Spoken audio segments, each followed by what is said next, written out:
विपणन बनाम विक्रय, मार्केटिंग वर्सेस सेलिंग। सामान्यतः विपणन तथा विक्रय को एक ही मानते हैं लोग, लेकिन दोनों में पर्याप्त मात्रा में अंतर है। विपणन और विक्रय पर्यायवाची नहीं है। विपणन में विक्रय शामिल है, लेकिन विक्रय में विपणन शामिल नहीं है। विक्रय का मतलब होता है बिक्री करना, और विपणन का अर्थ है क्रय विक्रय और उसकी सहायक क्रियाएं। विपणन तथा विक्रय में अंतर। विक्रय का क्षेत्र संकुचित होता है, अर्थात विक्रय का क्षेत्र छोटा होता है, और विपणन का क्षेत्र विस्तृत होता है, यानी विपणन का क्षेत्र बड़ा होता है। विक्रय में अधिक बिक्री पर ध्यान दिया जाता है, जबकि विपणन में ग्राहकों की संतुष्टि पर ध्यान दिया जाता है। वस्तु को नकद द्रव्य में बदलना विक्रय कहा जाता है।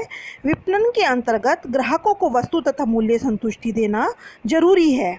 विक्रय में वस्तु पर ध्यान केंद्रित होता है, जबकि विपणन में ग्राहक संतुष्टि पर ध्यान केंद्रित होता है।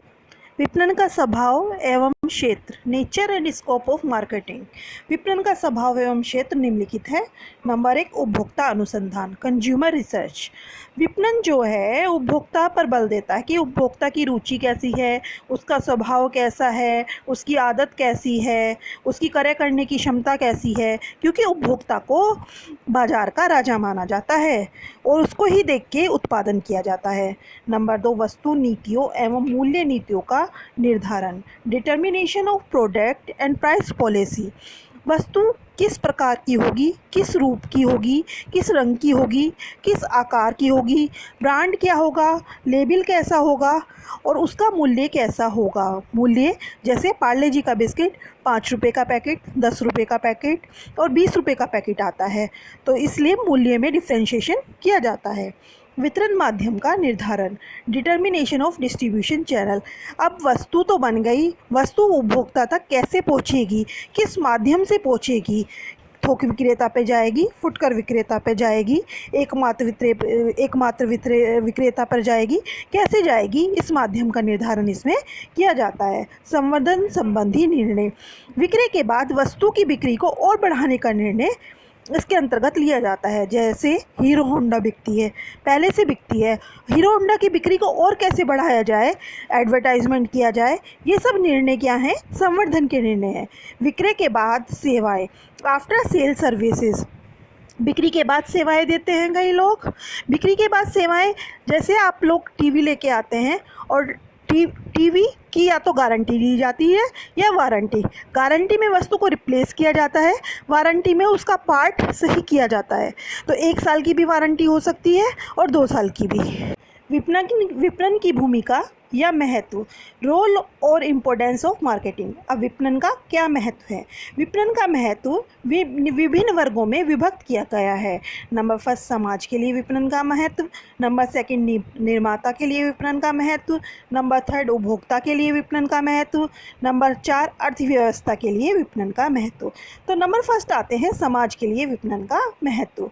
Importance of marketing to society. समाज के लिए विपणन का महत्व है नंबर 1, रोजगार की सुविधा।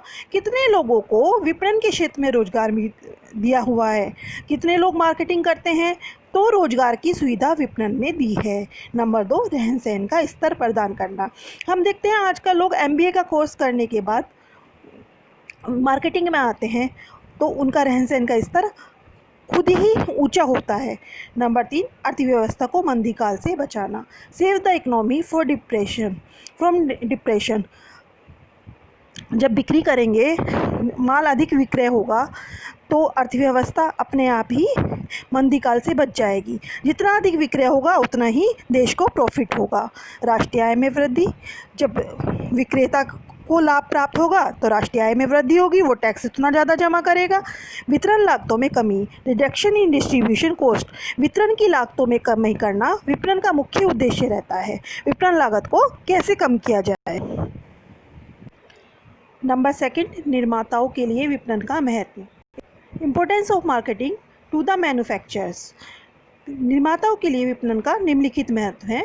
नंबर 1, नियोजन एवं निर्णयों में सहायक, helpful in planning and decision. भविष्य में किन वस्तुओं का उत्पादन करना है, कितनी मात्रा में उन्हें विक्रय करना है, ये सब निर्णय उत्पादक लेता है। विपणन के माध्यम से। नंबर 2, आय सृजन में सहायक, हेल्पफुल इन इनकम क्रिएशन, जितनी अधिक बिक्री होगी उतनी ही अधिक आय का सृजन होगा। नंबर 3, वितरण में सहायक, हेल्पफुल इन डिस्ट्रीब्यूशन। अब विपणन जो है वो वितरण में सहायक है, निर्माताओं के लिए विपणन बहुत सहायक है वितरण में। नेक्स्ट है सूचनाओं के आदान प्रदान में सहायक, हेल्पफुल इन एक्सचेंजिंग इंफॉर्मेशन, जितनी सूचनाएं मिलती हैं वो सब विपणन के माध्यम से मिलती हैं। नंबर 3, उपभोक्ताओं के लिए विपणन का महत्व, importance of marketing to consumer, उपभोक्ताओं के लिए विपणन बहुत अधिक महत्वपूर्ण है।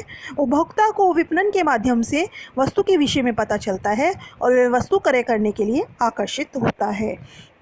नेक्स्ट है अर्थव्यवस्था के लिए विपणन का महत्व, importance of marketing to the economy. मैंने पहले भी बताया था जितनी अधिक हमारी बिक्री होगी उतना ही अधिक उत्पादक को लाभ होगा, और जितना अधिक उत्पादक को लाभ होगा उतना अधिक वो टैक्स जमा करेगा, इससे हमारी सरकार को लाभ होगा।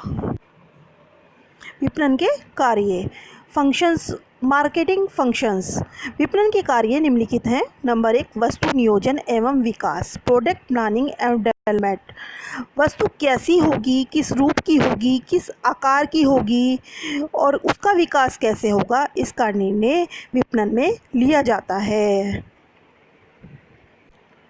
नंबर 2, विक्रय, सेलिंग। विक्रय के अंतर्गत वो वस्तु आती है विपणन में जो बिक्री की जाती है। तो वस्तु कैसी होगी, किस रंग रूप आकार की होगी, ये निश्चय लेने के बाद वस्तु को विक्रय के लिए प्रस्तुत किया जाता है और उस पर कुछ लाभ का प्रतिशत रख लिया जाता है। नंबर 3, क्रय, बाइंग। क्रय से आशय विक्रेता जहाँ से सामान मंगाता है उस वस्तु को क्रय करने से है। तो कहाँ से कच्चा माल आएगा, कैसे उसका प्रोडक्शन होगा, ये सब क्रय में निश्चित किया जाता है। परिवहन, ट्रांसपोर्ट, कैसे माल भेजा जाएगा, रेल से भेजा जाएगा या ट्रक से भेजा जाएगा या वायुयान से भेजा जाएगा, कैसे माल भेजा जाएगा ये परिवहन पर निर्भर करता है। संग्रह, स्टोरेज, माल कहाँ रखा जाएगा, किस गोदाम में रखा जाएगा, ये संग्रह कहलाता है। वित्त, फाइनेंसिंग, पैसा कहाँ से आएगा, कैसे रखा जाएगा, ये वित्त के अंतर्गत किया जाता है। जोखिम सहना, रिस्क टेकिंग। विपणन का कार्य जोखिम भरा है क्योंकि व्यवसाय भी जोखिम भरा है, इसलिए विपणन का कार्य भी जोखिम भरा है। बाजार की सारी सूचनाएं विपणन के माध्यम से ली जाती हैं।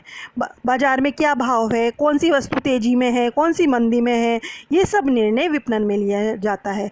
प्रमापीकरण एवं श्रेणीकरण, स्टैंडर्डाइजेशन एंड ग्रेडिंग। वस्तु किस स्टैंडर्ड की है, ISMI मार्क की है या नहीं है, श्रेणीकरण किस ग्रेड की है, ये इस पर ग्रेड डाला जाता है, फर्स्ट लेवल की है, सेकंड लेवल की है या थर्ड लेवल की है।